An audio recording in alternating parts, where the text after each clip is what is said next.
You want to learn how to use a sewing machine, but you don't want to spend 30 minutes watching a tutorial? I'm SD, I got you. This is a Nechi FA16, and this sewing machine is pretty much going to be identical to any sewing machine you find in the store as far as the settings go. It's a really nice, sleek sewing machine. But let's be honest, other than that, you don't really care. You just want to know how to use it. Well, in that case, step 1, plug your machine in. Step 2, we want to thread it. This is our spool of thread right here. We want our spool of thread to go from where it is right there down to the needle, right? Well, how do we do that? Our sewing machine has designated spots that show us exactly where we're supposed to put this thread. We start off at hook number 1, we wrap it around down there, and then we pull it down and we go all the way down to number 2, and we loop it all the way up. We come up through our take-up lever, and then we pull it back down, thread it through the needle, and guess what? The hardest part of using a sewing machine that everybody is scared of, threading it, well, it's done. Doesn't really get any easier than that. What's this, you might be asking? Well, that's gonna wind up our bobbin. We'll get to that later. Let's go over these settings real quick here. The fundamental principles of every single sewing machine is exactly the same. It asks you 3 questions. What kind of stitch do you want to make? How long do you want it to be? And how wide? See all these hieroglyphics down here? Yep, you can pretty much ignore all of those. I've had this sewing machine for like 5 years, and I've never used any of these. True story. Let's start with this first lever right here. What kind of stitch do we want to make? We want to make a straight stitch. The only thing I like to do on my channel is take my crappy clothes and make them not look crappy on me. I don't really want to make quilts. I don't want to do any of that stuff, so I just use a straight stitch and a zigzag stitch. A, B, C.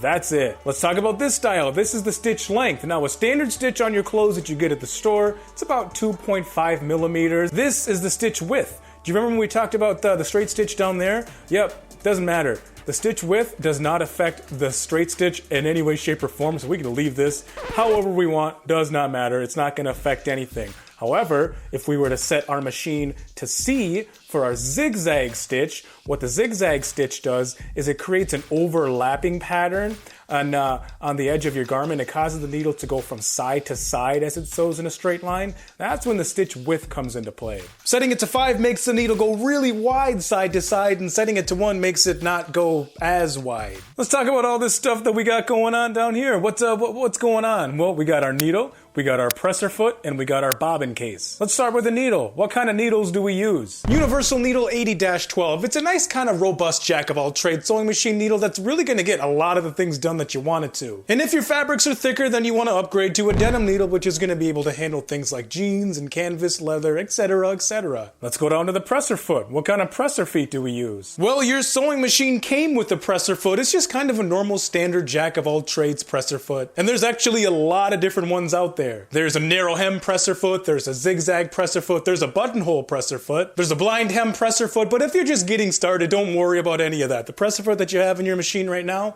yeah, you're good. And then our bobbin, it's wound up, right? Well, it will be, but let's go wind it up real quick. This is our bobbin winder. We only use this sometimes. When it's pushed to the left over here, it does absolutely nothing. And when we want to use it, we put an empty bobbin on the top of it, and we push it to the right, hold it, spin it up, let it do its thing, and then you put your bobbin back in the bobbin case down there. That's it. All these lines down here, these are your seam guide. Don't ever stare at the needle when you're sewing. Look at these. These are actually going to help you, they're going to help you sew in a straight line. This is your stitch tension, and fear not, you're actually not going to use it nearly as much as you think you're going to. I hardly ever touch this, to be honest. I cannot stress that enough. The stitch tension is not nearly as intimidating as you think it is. And it can be kind of confusing and tricky to some people, but just look at it this way. It works in the reverse way that you think that it would.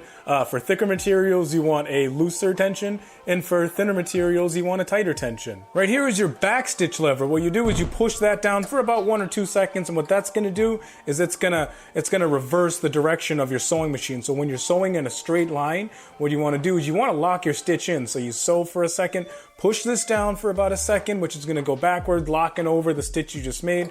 You let it go, and then you just kind of go on your merry way. And do the same thing on the end of your stitch too. You want to backstitch it to kind of lock it in place. Look at that! You mastered how to use a sewing machine faster than it would have taken you to microwave some popcorn. First world problems. How about we go learn how to tailor a dress shirt, huh? Let's do that. SD out. See ya.